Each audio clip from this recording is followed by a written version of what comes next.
అండి. అందరికీ నమస్కారం. ఇవాళ కార్తీక సోమవారం కదండీ! నేను సాయంత్రం మీకు ఆల్రెడీ ముందు చెప్పాను కదా! నారికేల దీపమని. ఇదిగోండి నేనైతే నారికేల దీపం అయితే ఇవాళ సోమవారం సాయంత్రం సంధ్యా వేళల్లో పెట్టుకున్నానండి. మీరు కూడా మీ ఇంట్లో ఇలాగే పెట్టుకుంటారని అయితే నేను ఆల్రెడీ మీకు ముందు చెప్పాను.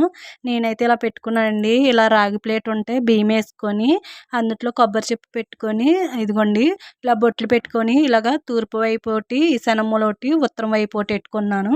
ఇలా సింపుల్‌గా మన ఇంట్లో ఇలాగే ప్రతి సోమవారం సాయంత్రం పూట ఇలాగా నారికేల దీపం అనేది పెట్టుకుంటే చాలా అంటే చాలా మంచిదండి. ఒక ఒత్తి అయితే మా స్వామి వచ్చి ఇప్పుడు వెలిగిస్తారు అయ్యప్ప స్వామికని ఉంచాను. ఇక్కడ నిత్య పూజ అయితే ఇలా చేసేసుకున్నానండి. అలాగే దేవుడికి కొబ్బరికాయ, బెల్లం ముక్క అయితే పెట్టేసుకున్నాను.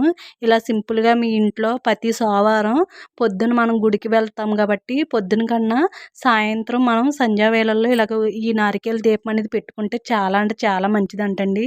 మీ ఇంట్లో కూడా ఇలా పెట్టుకుంటే నిజంగా పిల్లల ఆరోగ్యాలేంటి, మన ఆరోగ్యాలేంటి, మనం ఏదైనా ముందడుగేసినా అందరికీ కూడా చాలా అంటే చాలా బాగుంటుంది.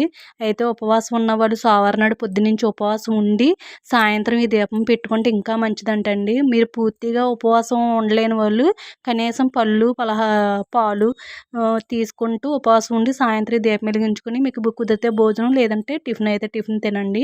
ఇలా మీరు ఎన్ని వారాలు అనుకుంటే ఈ కార్తీక మాసం ప్రతి వారం పెట్టుకోవచ్చు. కొంతమంది అయితే డైలీ పెట్టుకుంటారు. మనం సోమవారం ఒక్కరోజు పెట్టుకుంటే సరిపోతుందండి నాకైతే.